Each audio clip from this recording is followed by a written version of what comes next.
Le texte de base d'aujourd'hui, c'est Psaume chapitre 1. Amen. Nous allons lire le psaume 1 en entier et je vais prêcher la parole de Dieu. Heureux l'homme qui ne marche pas selon le conseil des méchants, qui ne s'arrête pas sur la voie des pécheurs et qui ne s'assied pas en compagnie des moqueurs, mais qui trouve son plaisir dans la loi de l'Éternel et qui la médite jour et nuit. Il est comme un arbre planté près d'un courant d'eau et qui donne son fruit en sa saison et dont le feuillage ne se flétrit point. Tout ce qu'il fait le réussit. Il n'en est point ainsi des méchants. Ils sont comme la paille que le vent dissipe. C'est pourquoi les méchants ne résistent pas au jour du jugement, ni les pécheurs dans l'assemblée des justes. Car l'Éternel connaît la voie des justes et la voie des pécheurs mène à la ruine.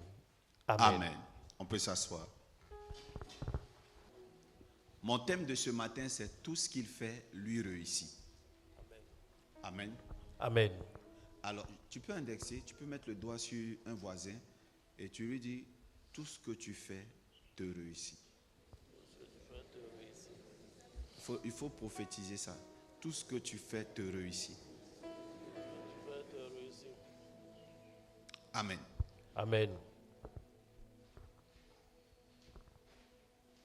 Aujourd'hui, en ce siècle présent, nous avons un monde mitigé, un monde mixte.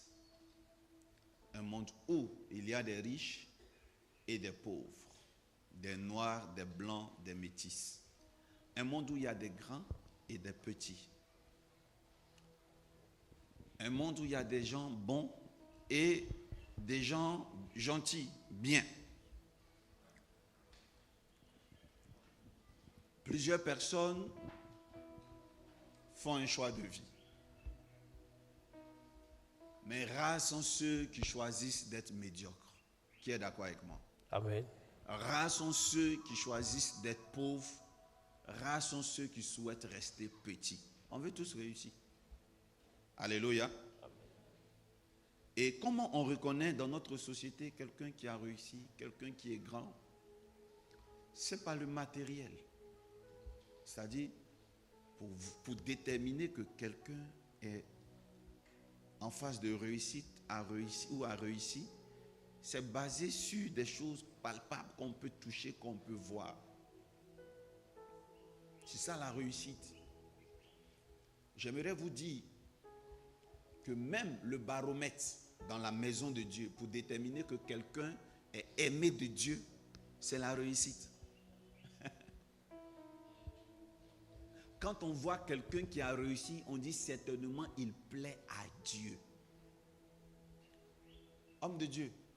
Quand on voit un homme de Dieu qui a du monde, on dit certainement c'est un oint de Dieu, un élu de Dieu. Est-ce qu'on se comprend? Donc même si cet homme de Dieu ne jeûne pas, même si cet homme de Dieu a une vie en dehors de l'œuvre de Dieu, une vie obscure, les signes apparents vont pousser l'homme humain à dire que certainement cet homme est un signe de Dieu. Est-ce que j'ai commencé à développer un message pour vous amener à aimer le matériel? On le saura à la fin. Tu deviens un modèle dans la famille quand tu réussis. Ça, vous savez, il y a des personnes dans une famille qui sont dotées d'une sagesse qui ne dit pas son nom. Il y a des jeunes de 35 ans dans des familles, quand ils parlent, on ne peut plus parler après, tellement qu'ils sont sages. Mais parce qu'ils n'ont pas réussi dans la vie, leur sagesse, eux-mêmes, le complet, est méprisée. La réussite est un revêtement qui provoque le respect. Est un revêtement qui témoigne qui pourrait témoigner de la grâce de Dieu dans votre vie. Ce qui fait que plusieurs personnes, en plus d'avoir l'onction, en plus d'avoir le Saint-Esprit, en plus de parler directement à Dieu, demandent le succès physique et apparent. On sera toujours insatiable tant qu'on n'a pas ce succès, tant qu'on ne réussit pas. Et aujourd'hui, plusieurs jeunes, plusieurs personnes, des vieillards, des personnes de tout âge courent vers la réussite. Et certains s'appuient sur la scolarité parce que pour eux, le cumul de diplômes pourra créer un respect, pourra susciter admiration. D'autres vont dans la science occulte aller chercher un pouvoir en vue d'être respectés. Plusieurs courent vers la médecine. Les gens vont vers la politique pour pouvoir obtenir ce résultat escompté. Mais nous découvrons de nos jours que de moins en moins de personnes courent vers l'église. Les temps sont devenus difficiles. Dans le livre de Timothée, il est dit, dans les derniers temps, les hommes seront méchants, insensibles à la chose de Dieu, irréligieux. Et ça a commencé, je ne sais pas depuis quand, mais cela se fait ressentir de plus en plus. Amen. L'homme est devenu irréligieux, insensible à la chose de Dieu. Peu de jeunes viennent vers l'église. Peu de jeunes viennent vers les hommes de Dieu. Les gens préfèrent l'occultisme. Aujourd'hui, les jeunes font des clins d'œil à la franc-maçonnerie, aux Illuminati. Il a été un artiste burkinabé a été interrogé récemment. On lui a dit qu'il faisait les fétiches de son pays. Et il était aussi rosicrucien ou franc-maçon. Il a dit, si c'est les fétiches là, les choses de son pays, oui, il les pratique. Mais la franc-maçonnerie, non. Mais il avoue que s'il avait l'occasion, s'il connaissait la route, il allait aller là-bas. C'est-à-dire, il a dit calmement, froidement, et les journalistes là ont commencé à rire. Et il n'y a pas eu de scandale. Dans les commentaires, il y a des jeunes qui disaient, oh bon, il a trop raison. Il a trop raison. Parce que nous-mêmes, on ne connaît pas la route de franc-maçon, sinon on serait déjà parti là-bas. Et pendant que je parle, vous savez très bien que c'est une tendance aujourd'hui de la plupart des jeunes. Est-ce que vous savez qu'il y a des chrétiens qui sont découragés? C'est vrai. Et si on doit ouvrir le cœur des chrétiens, il y en a qui sont prêts. C'est parce qu'ils ne gagnent pas. S'il y a un frère, un ami du quartier qui vient leur proposer d'avoir accès à une loge, ils vont rentrer. Le problème est trop, comme on dit en Abidjan. Alors, il est important pour moi de tirer quoi? La sonnette d'alarme. Oui, mon thème d'aujourd'hui, c'est tout ce qu'il fait, lui, réussit. On a quelqu'un comme ça dans la famille. Quand on le voit, on dit, hé Dieu, à quand notre tour, cette personne qui vous fait faire cette prière-là, hé Dieu, il va dire quoi? Et au moins, les enfants préférés de Dieu. Les enfants préférés de Dieu, merci prophète. Et Seigneur, à quand ma victoire? Il y a des gens qui par leur réussite, provoquent en nous des frustrations. On a commencé pourtant ensemble. On est promotionnel. C'est un de mes amis. Aujourd'hui même, il ne me décroche plus. Tellement il a réussi. Tout ce qu'il fait, lui réussit. Il y a des gens comme ça. Tout lui réussit. Elle dit rien de bon, elle a du monde. Elle dit des choses bien, elle a du monde. Elle ouvre un shop, il y a du monde. Elle ouvre un restaurant, tout ce qu'elle fait, lui réussit. Alors bien aimé, comment tu dois te comporter pour être comme elle un jour? D'abord, première des choses, tu dois identifier ta source de bénédiction. Avant d'envier les autres, recherche d'abord ta source. Quelle est toi ta source de bénédiction? Amen. Amen. En parlant de source, J'aimerais vous dire que par ceux qui réussissent dehors, chacun a sa source. Toi, quelle est ta source d'abord? Est-ce que tu as la même source que celui qui a réussi en face de toi? Qui est son Dieu? Qui est son pasteur? Qui est l'homme fort derrière lui? Qui est l'homme spirituel derrière lui? Qui est ta source? Jusqu'à arriver aux relations humaines. Oui, il est important que tu identifies ta source. Dis-moi quelle est ta source et je vais te décrire le pourquoi tes fruits sont ainsi. Quand Dieu crée le monde, il crée la terre. La Bible ne nous dit pas comment il crée la terre puisque la terre existait déjà dans Genèse 1. Ne sois pas choqué, écoute bien ce que je viens de dire. La terre existait déjà. C'est Dieu qui l'a créée, mais comment la terre a été créée, on ne sait pas. Je parle de la terre sans la faune, sans la flore, sans la faune. Je parle de la terre sans l'humain. Cette terre qui était informe et vide dans Genèse 1. On dit au commencement, Dieu créa les cieux et la terre. Mais on ne nous décrit pas comment la terre a été créée.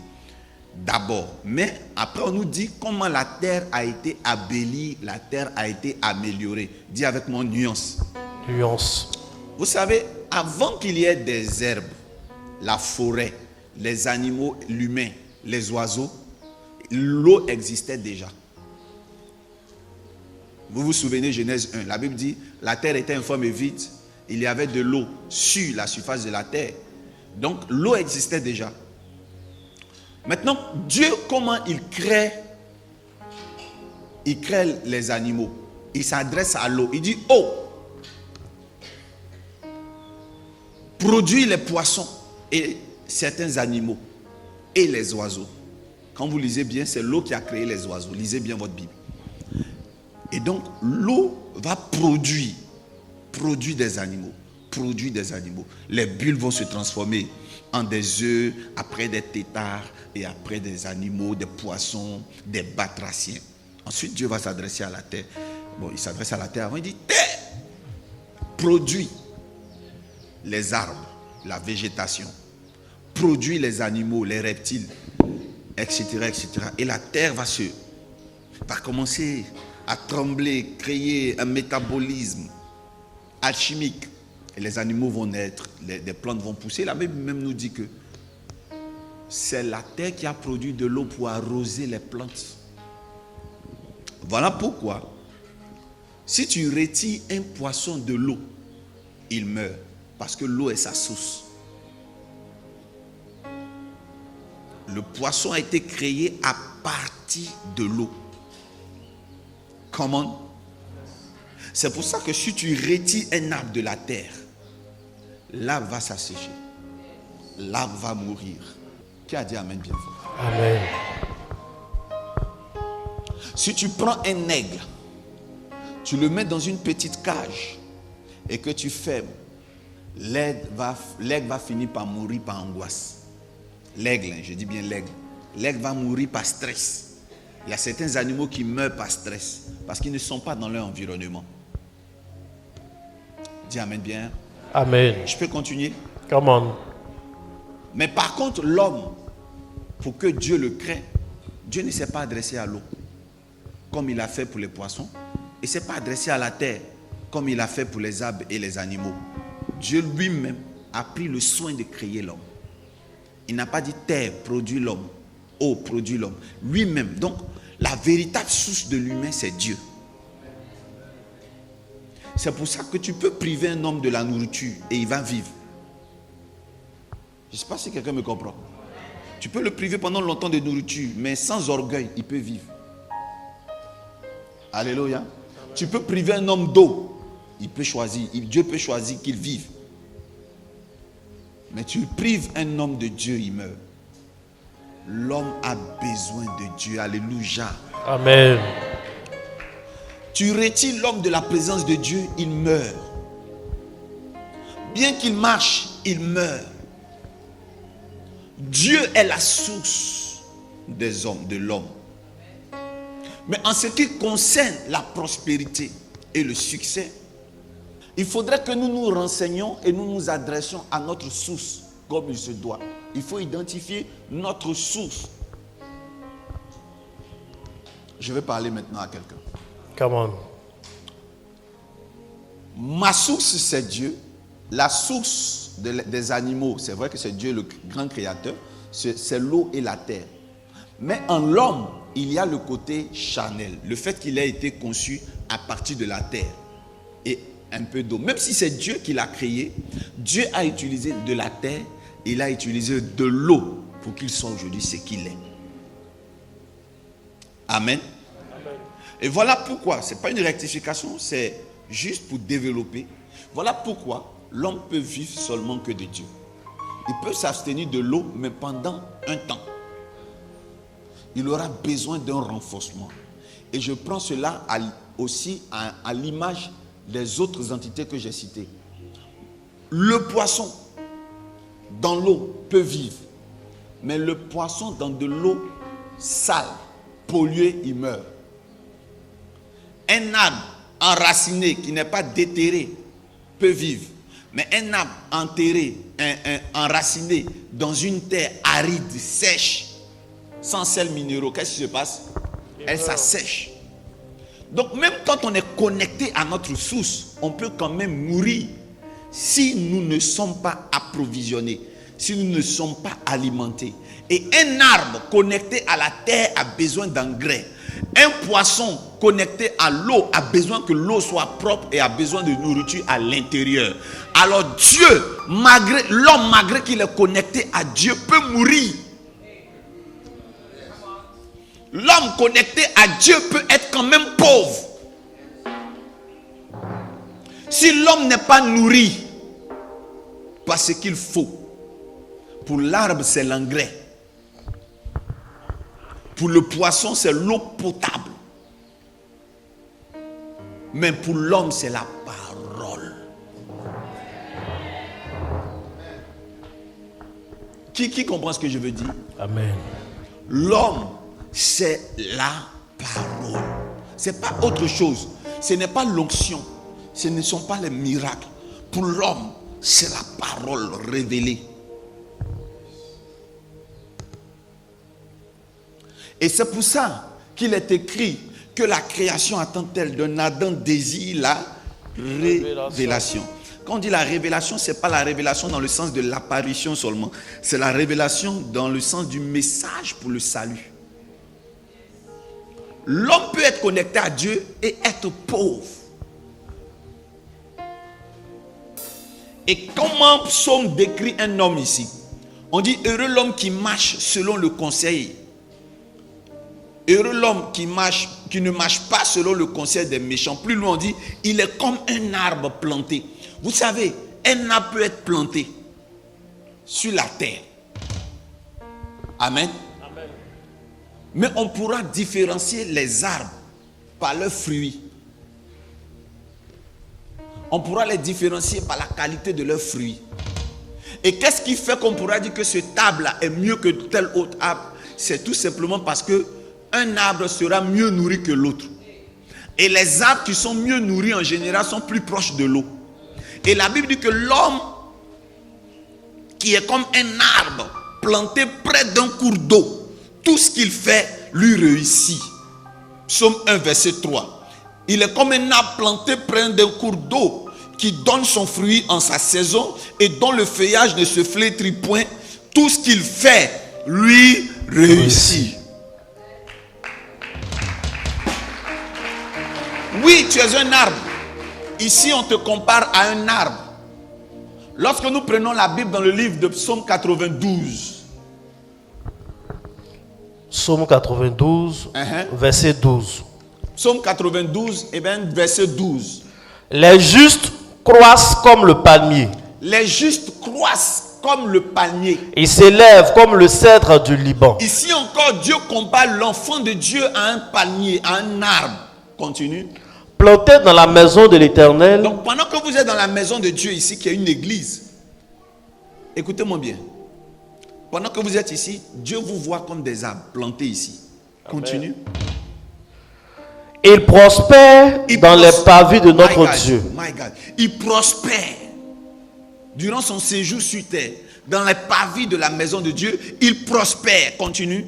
Il porte encore des fruits dans la vieillesse. Il porte toujours des fruits, même plus son âge évolue, il a toujours des fruits.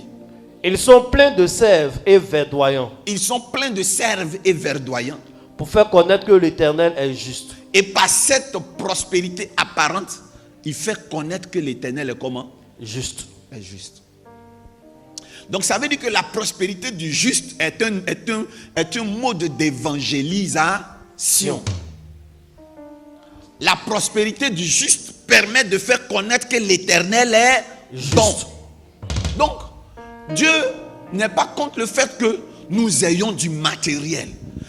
Alors, par propriété réciproque, l'absence de sève, l'absence de fruits physiques, l'absence de matériel pourrait être un témoignage que tu es loin de Dieu.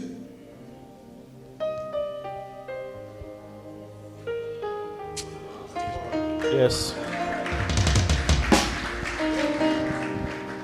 Alors, qui est la source? C'est Dieu. Nous sommes tous dans la maison de Dieu, mais pourtant nous ne sommes pas tous prospères. Dis Amen. Amen. Mais qu'est-ce qu'il y a entre nous et Dieu? C'est l'eau, la parole. Celui qui entend moins Dieu ne peut pas prospérer plus que celui qui entend régulièrement Dieu. Yes. Parce que c'est Dieu qui a les paroles de la vie. C'est Dieu qui a le message et la clé pour ton succès. Vous savez, la parole dont Dieu parle, ne confondez pas une prophétie à la parole de Dieu. Parce que tu peux entendre une prophétie sans que cette prophétie ne s'accomplisse. Les chrétiens excellents sont ceux qui sont comme des arbres. Psaume 1. Plantés au bord de cours d'eau. Verset 3. Plus tu es proche de l'eau, or l'eau c'est la parole, plus tu prospères. Plus tu es loin de l'eau, moins tu prospères. Yes. Alors, est-ce que je peux parler à quelqu'un? Come on. Vous allez remarquer que les chrétiens les plus solides sont ceux qui lisent la Bible. C'est vrai. Les chrétiens les plus solides sont ceux qui connaissent la parole. L'effet placebo d'un chrétien à résister aux attaques spirituelles, aux maladies, l'effet placebo de ce chrétien est basé sur la connaissance de la parole de Dieu.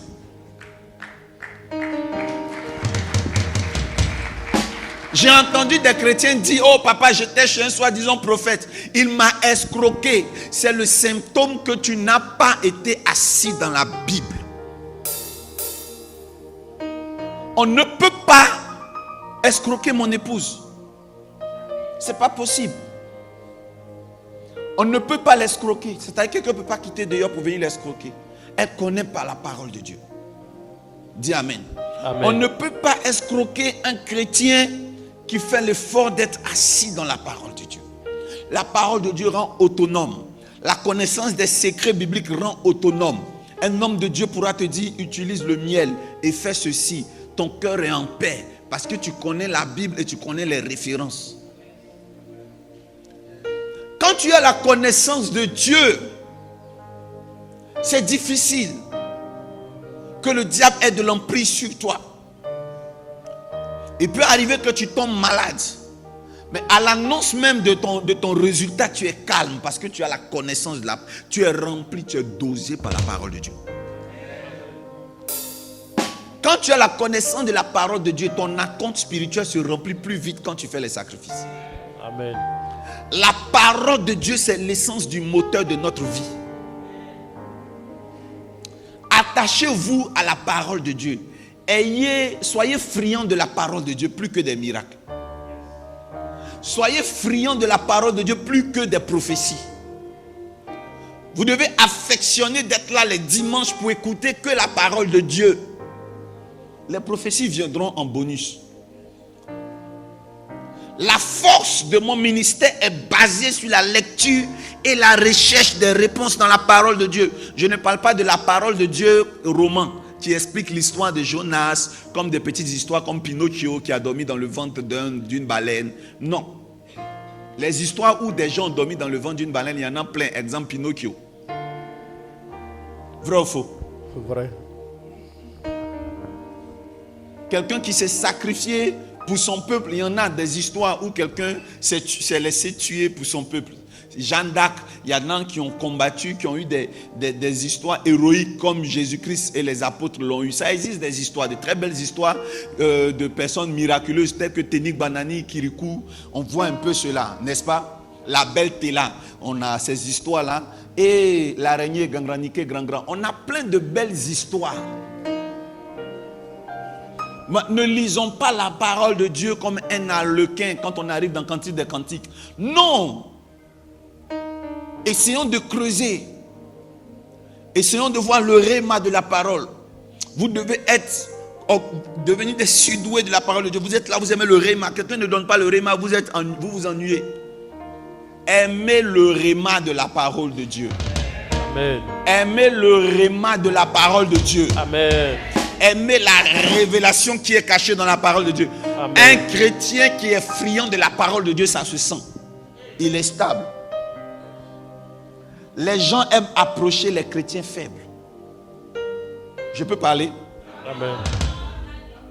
Le diable n'approche pas les chrétiens qui ont la connaissance, qui sont stables émotionnellement. Et puis le reste vient après. Le lundi de Pâques, il y a la prophétesse Salomé Kwasi qui va se lever. On acclame le Seigneur pour sa vie. Vous savez, elle a fait près de 4 ans de congé de maternité enchaîné. Parce qu'elle aime bien faire les enfants. Et ça, c'est le travail de son mari, ça. Il prophétise, mais il ne dort pas. C'est vrai. Amen, amen. Et pendant 4 ans, tu peux t'asseoir, maman. Pendant 4 ans, elle n'a pas touché la chair. Pendant 4 ans, elle n'a pas prêché. Mais des années plus tôt, elle passait tout le temps. À l'époque, quand on passe, on se relaie. Moi, quand je prêche, après elle prêche. C'est comme ça. Donc, je l'ai programmée. Quand je l'ai programmée, elle n'a pas dit non, papa, ça fait très longtemps que je n'ai pas prêché. Je n'ai rien dit. Je n'ai pas touché la chair. Quand je l'ai programmée, elle a dit d'accord. Et c'est le résultat que vous avez vu ce lundi de Pâques. On acclame le Seigneur. Non seulement elle prophétise avec précision, mais elle n'avait pas du temps pour prêcher. Quand vous lui donnez la parole, elle a le réma de la parole de Dieu. Dis amen bien fort. Amen. Elle a le réma de la parole de Dieu. Dis amen. Un jour, il y a un homme. Il était habillé comme un juif. C'est un Africain, mais qui porte les histoires de Torah. Voilà. Souvent, ils font ça pour nous mystifier. Et puis, le monsieur l'a appelé. Il lui a dit, tu sais, tu es une servante de Dieu, tout ça. Elle dit, je sais. Il lui dit, qui est ton pasteur? Elle dit, le prophète lorsqu'il jouerait sur eau. Il dit, je le connais, c'est un de mes petits. Ouais, tout ce qu'il fait là, je lui ai appris ça. Tout. Elle a souri. Elle dit, ça tombe bien, homme de Dieu, voici ma vie. Parce que mon père, quand je suis devant lui, si je fais comme ça, il voit tout. Donc si c'est vous qui lui avez appris, voyez-moi. Et le monsieur lui a donné le nom de ma fille, mais son nom Facebook, à l'époque. Il a donné des informations Facebook. Elle dit, ce n'est pas mes informations, ça c'est sur Facebook, vous avez dû voir ça. Le gars est resté glacé. Toi, tu m'as formé. Donc ça veut dire que tu es mon maître. Mais tu ne peux même pas faire ce que je fais. Et si elle n'avait pas la parole de Dieu, my God, ce jour-là, parce qu'elle a entendu seulement dans son esprit, c'est moi qui ai formé ou bien c'est moi qui lui ai montré, elle allait se mettre à dépenser inutilement. Et il lui a dit, il est écrit, apportez dans la maison de Dieu vos dîmes et vos offrandes. Elle lui a dit, non, homme de Dieu, ce n'est pas vos dîmes et vos offrandes. Il est écrit, apportez dans la maison de l'Éternel vos dîmes. C'est obligatoire. L'offrande est volontaire. Il allait relire. Il dit, oui, c'est vrai, mais bon, c'est un lapsus, on dit ça comme ça. Si elle connaît la Bible, elle est venue me raconter ça. Je dis, ma fille, viens ici. tu es forte et tu es puissante. Elle connaît la parole de Dieu. Elle pouvait identifier qu'elle était en face de quelqu'un qui n'avait pas d'argument de vie chrétienne. Connaissez la parole de Dieu. Soyez assis dans l'évangile, feuilletez. Et je le répète, les premières histoires, vous les lisez, mais après, sachez que tout est codé. Dans mes voyages, j'ai visité un peuple où leur civilisation est maya.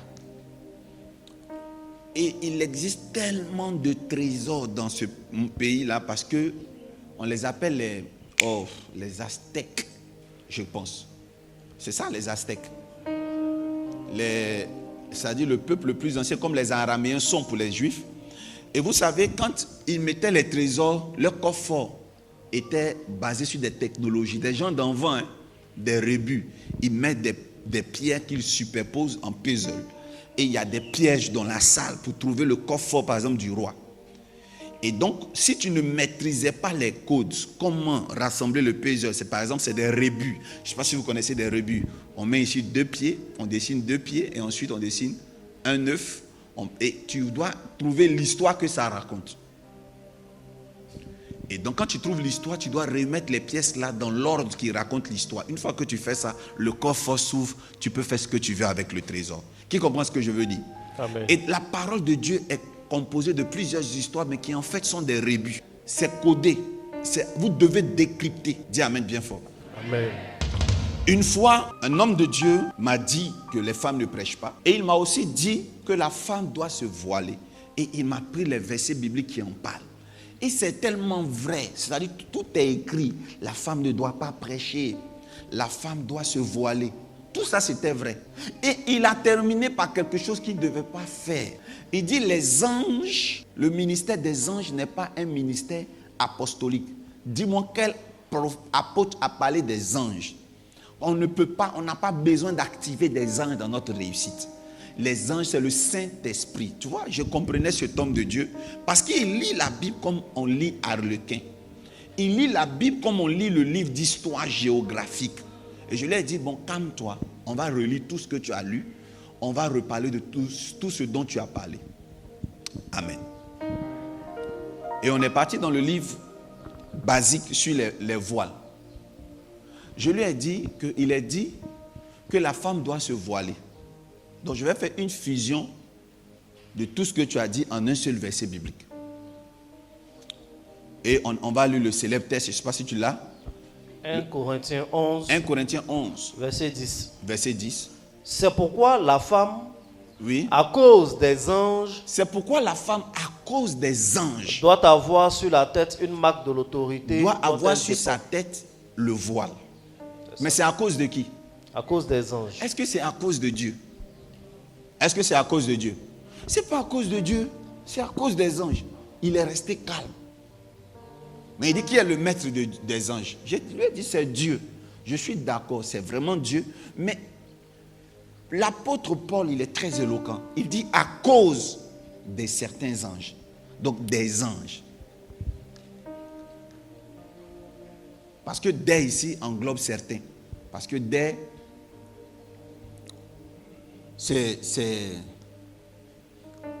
ça n'indique pas. On pouvait dire à cause de l'ange ou à cause du Christ.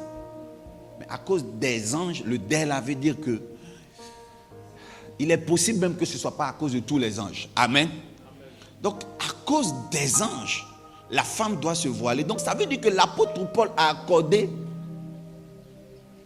une reconnaissance au ministère des anges, au caprice des anges. Amen. Il y a des anges qui ont besoin que notre tête soit voilée. Mais c'est lequel type d'ange? C'est les anges qui sont sur l'autorité de l'homme. Sur l'homme, qui favorise l'autorité qui est chez l'homme. Alors pour que cette autorité-là puisse être plus efficace dans ta vie en tant que femme, dans la présence de Dieu, dans certains cas, il faut avoir la tête voilée. Alléluia. Et mon épouse, elle est très gourmande en matière de bénédiction. Elle ne veut rater aucune bénédiction. Ce n'est pas moi qui lui ai prescrit ça. Mais elle a senti qu'il faut qu'elle soit voilée. Et là, cette partie-là, ça s'acclame. En dehors de l'église, elle a ses cheveux. Mais quand elle est dans la présence, surtout les cultes du dimanche, elle est voilée. Aux agapés, elle ne l'est pas. Parce qu'elle a dit à cause des anges. On essaie jusqu'au jour d'aujourd'hui, à cause de quel ange. Mais elle s'est dit, moi pour ne rien rater, je me voile. Mais je n'en ferai pas une doctrine. Par exemple, là tu viens d'entendre la parole de Dieu. Tu peux te dire, ah tiens, je vais faire comme maman. Je vais rester voilé dans la présence de Dieu. Tu peux le faire. Même pas comme maman, je vais faire comme la parole de Dieu. Je veux rester voilé. Mais je n'en ferai pas une doctrine. Il m'est arrivé déjà à la MRI de dire que, ah tiens, Dieu me dit que les femmes doivent être constamment voilées. Jusqu'à nouvel ordre. Et c'est passé. Mais on n'en fait pas une doctrine. Les anges existent dans le service de Dieu. On ne doit pas les banaliser.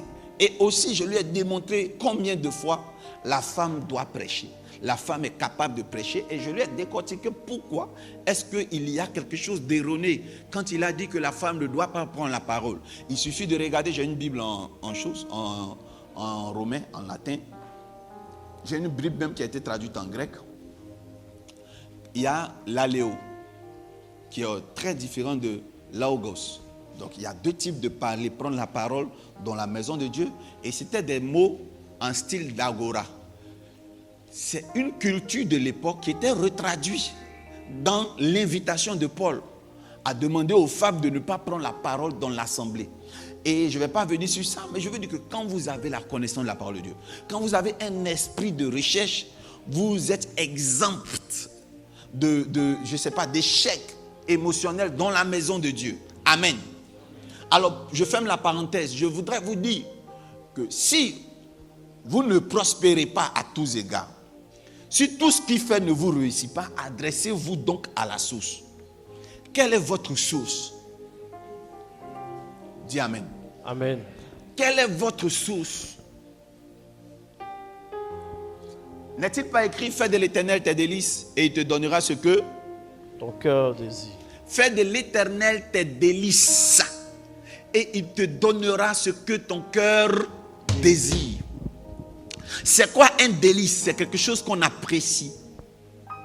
À quel moment ce n'est pas un délice? Quand cette chose est une corvée ou un exercice. Je m'explique. Combien combien parmi vous ici jeûnent par plaisir? La dernière fois que tu as jeûné, certainement c'est le pasteur qui t'a l'a donné pour ton succès. Alors si tu l'as fait ici, c'est que tu l'as fait par corvée. Dis Amen. Amen. La dernière fois que tu t'es levé pour dire, Père, je te donne 300 000 francs, comme si je donnais à l'Éternel, comme ça, sans ajouter pour ma réussite. La dernière fois que tu l'as fait, c'était quand? Fais une offrande, un sacrifice, sans rien attendre en retour, par plaisir. Alléluia. La dernière fois. Tant que tu fais des offrandes dans la maison de Dieu, que parce que tu as des problèmes. Tant que tu fais des offrandes dans la maison de Dieu, parce que cette fois-ci là, tu as besoin que Dieu agisse urgemment, l'Éternel n'est pas encore ton délice. Il est ton profit. Il est... C'est ça, non? Un profit mercantile. Tu fais du business avec Dieu. C'est du donnant-donnant. Papa, je veux ça pour moi, pour mon fils. Papa, pour ma fille là. Ah, papa, qu'est-ce que je dois faire? Oui, c'est bien de souvent venir voir l'homme de Dieu. Qu'est-ce que je dois faire pour réussir? Et c'est d'ailleurs vous qui prêtez aux hommes de Dieu de vous escroquer.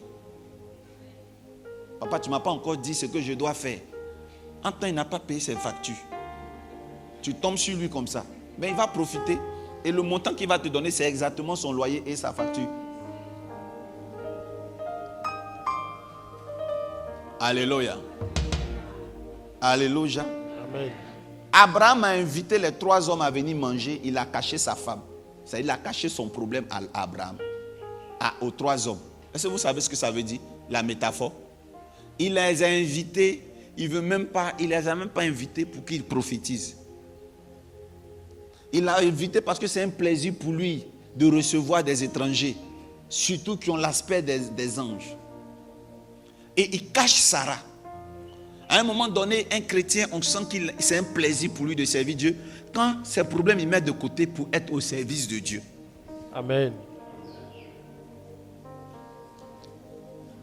Faire de l'éternel tes délices suggère qu'une personne sert Dieu avec plaisir, sans contrainte. Tu jeûnes et je dois jeûner.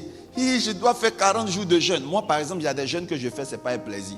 Par exemple, le mois de décembre, Dieu m'a dit de faire 3 mois sans manger viande et poisson. J'ai fait comme ça. Ah, Dieu, toi aussi. Mais je suis obligé de faire puisque c'est le boss qui a dit. Sans viande, sans poisson.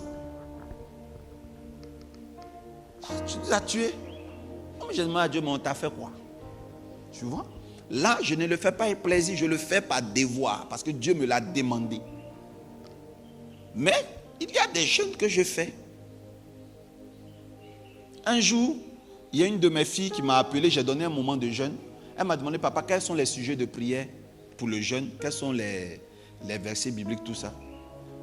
Je ne lui ai pas donné. Elle s'en est plainte qu'en jeûne, il n'y a même pas de sujet de prière. Vous savez, connaissez la parole de Dieu. Et j'ai appris. Je lui ai dit, ma fille, viens, je vais te parler du jeûne. Le jeûne même est une prière. Si tu jeûnes, il ne faut même pas prier, tu es exaucé. Parce que l'homme vit de la nourriture. Tu en as sacrifié. C'est une prière. La Bible dit que le sang d'Abel parlait. Le sang d'Abel. Vous comprenez ce que je veux dire? Son sang parle. Son sang dit, Seigneur, on m'a tué. Là, on vient d'agresser une chose. Comment on appelle ça?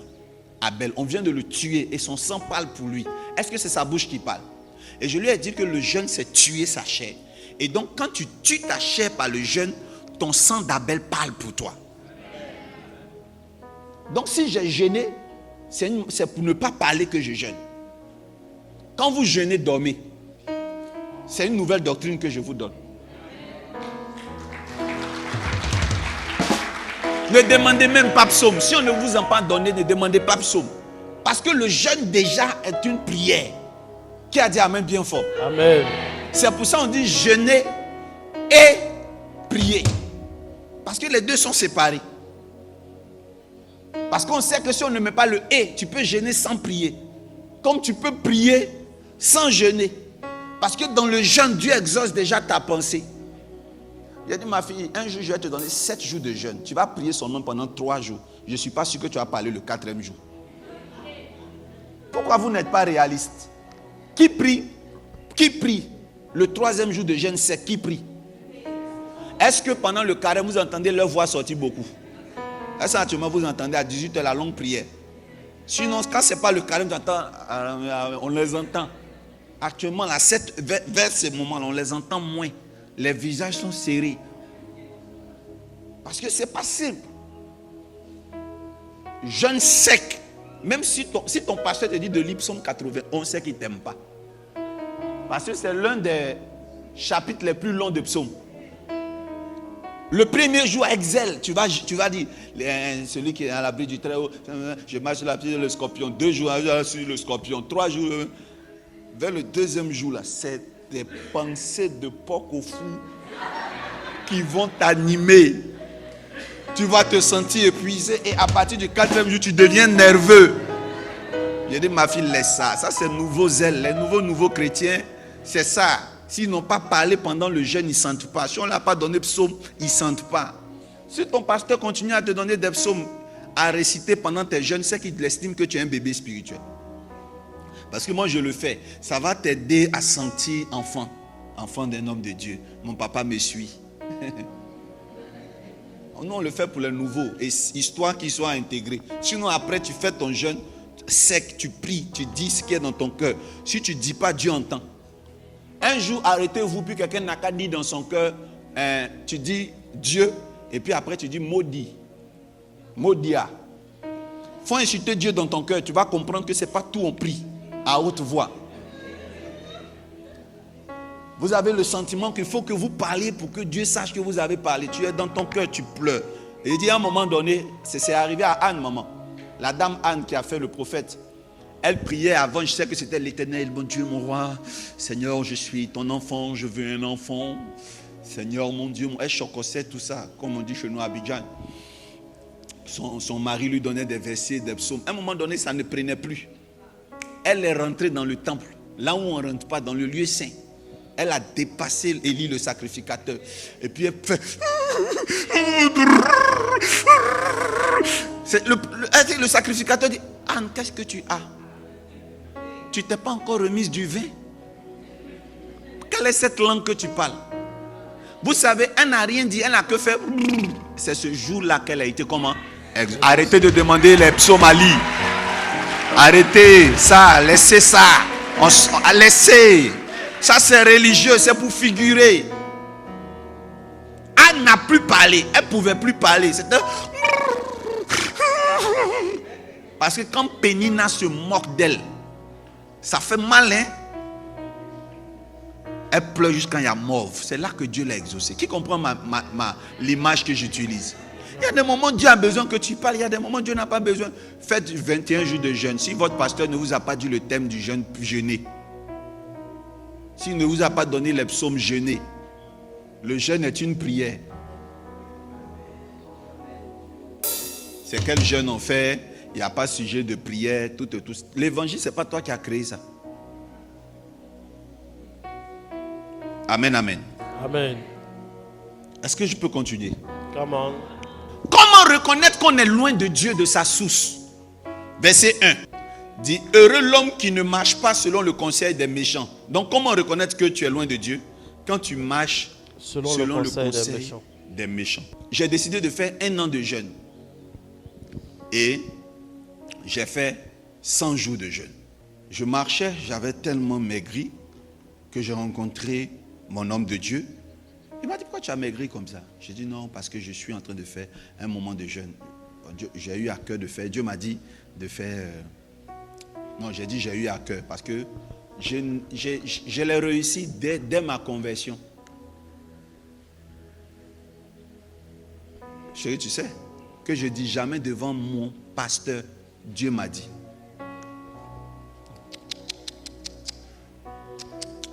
Et c'est l'une des plus belles choses en matière de conduite en discipulat sur lesquelles mes parents m'ont beaucoup félicité. Dieu me parle. Mais il ne peut pas me parler pendant que mon père spirituel est là. Il me parle vraiment à l'absence de mon père. Mais quand mon père est là, j'évite de dire Dieu m'a dit. Donc j'ai rectifié, j'ai plutôt dit que j'ai eu à cœur. Pourtant c'est Dieu qui m'a donné. Mais je lui ai dit j'ai eu à cœur. Ayez cette sagesse de ne pas... Parce que quand vous dites beaucoup à un homme de Dieu, surtout un voyant, Dieu m'a dit, ne vous plaignez plus qu'il ne vous parle plus de Dieu, de la part de Dieu. Parce que vous êtes autonome. Moi, je veux que vous acclamiez cette partie. J'étais dans mon moment de jeûne et mon leader m'a demandé de descendre du jeûne.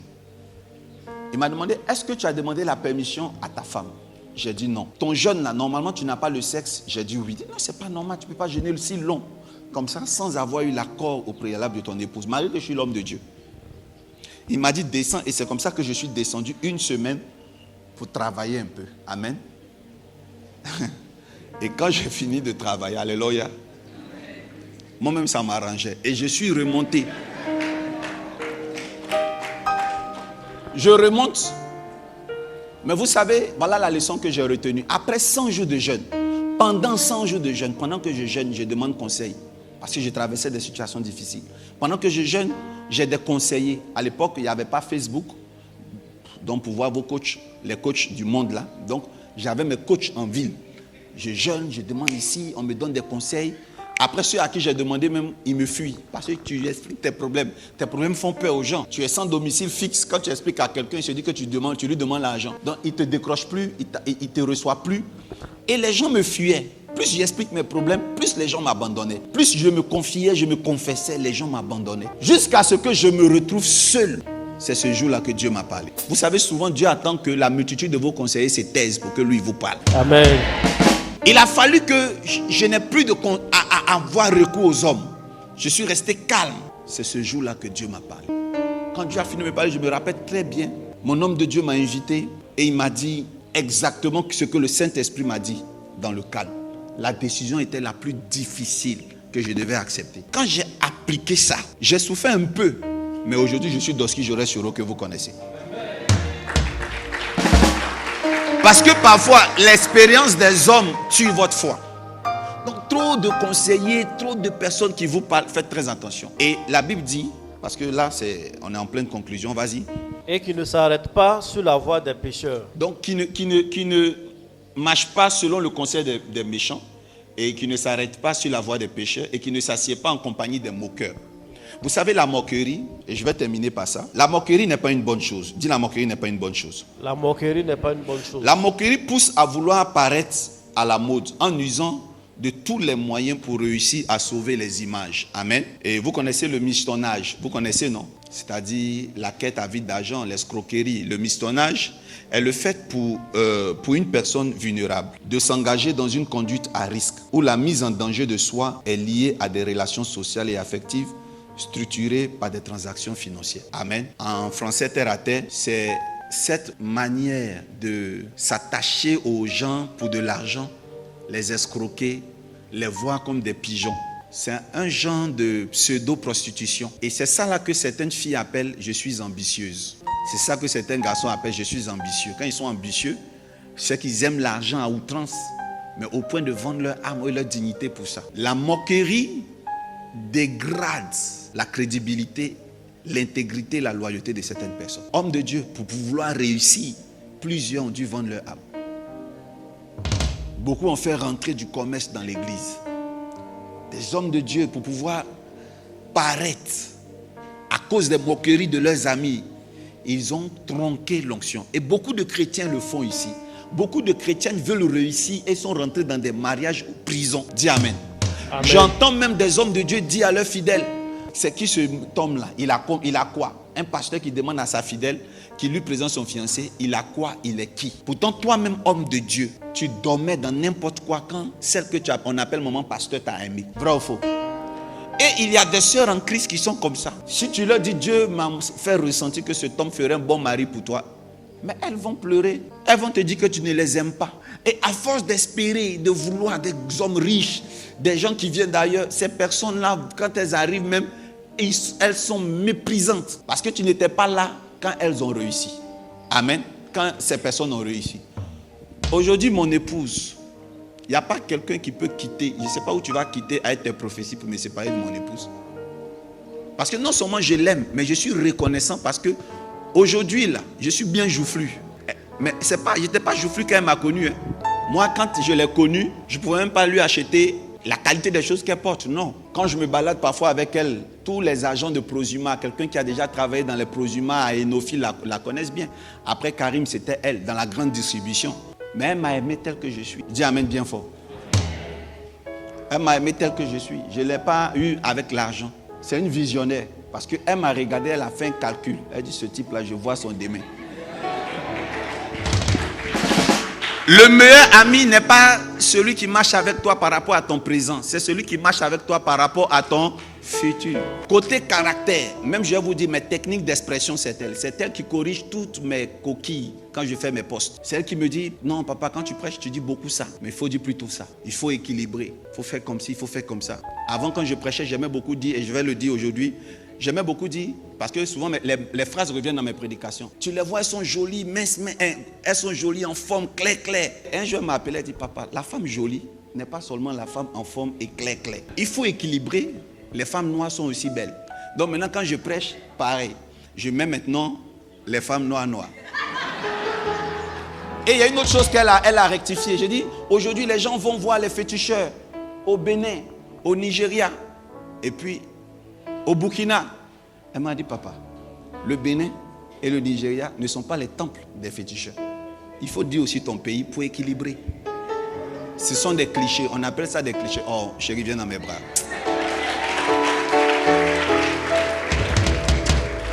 Elle m'a aidé à m'améliorer, c'est-à-dire à savoir parler. Elle m'a dit, je crois que tu parles bien quand il s'agit des choses sociopolitiques. Mais voilà ce qu'il faut faire pour ne pas qu'un jour on t'envoie une plainte pour diffamation à raison. Sois politique quand tu parles. Je suis très d'accord de tout ce que tu fais. En fait, elle ne me change pas, elle m'améliore. Si tu la vois comme dragon en rêve, c'est moi le dragon. Si tu la vois, elle a une tête de chat, c'est moi-même le chat. c'est mon choix. Est-ce qu'on peut acclamer le Seigneur? Amen. Alors, les femmes dans l'église sont matérialistes. Mais le petit évangéliste que tu vois aujourd'hui sera un grand pasteur demain. Pendant que tu es en train de regarder vers les États-Unis, vers la France, un riche homme qui va venir te changer de vie.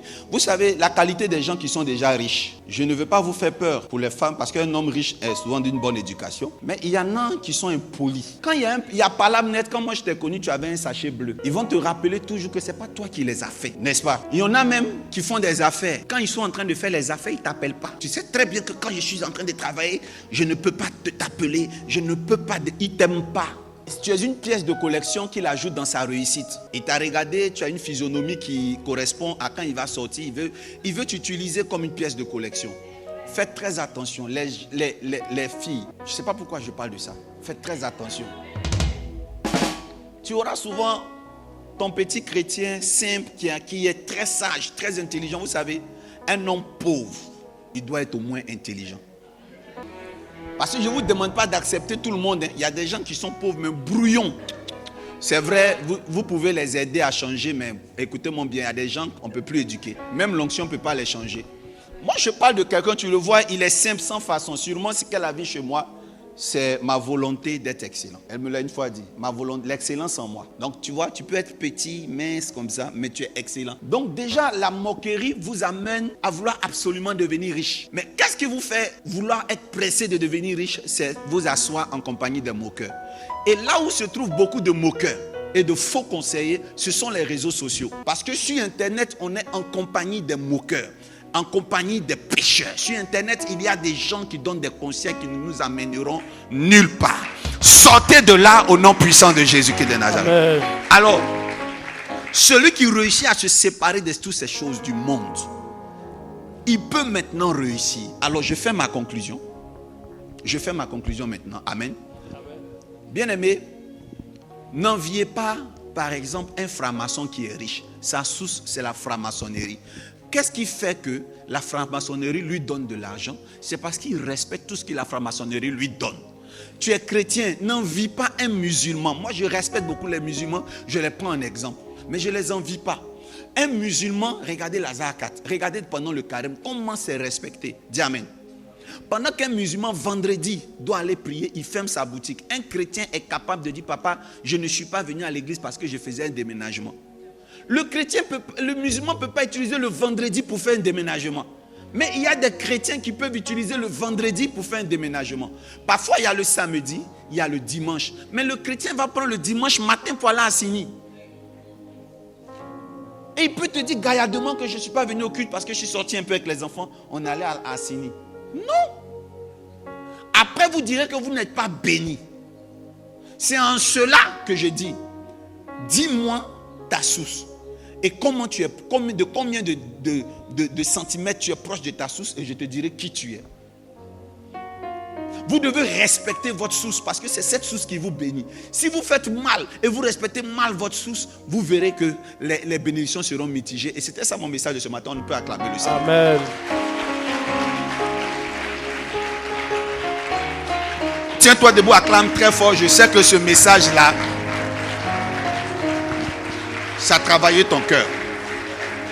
Amen. Le culte est terminé. Alléluia. Alors, le culte est terminé. Si tu as aimé, balance les mains. Seigneur, je te donne ma vie. Répète avec moi, Seigneur, je te donne ma vie. Seigneur, je te donne ma vie.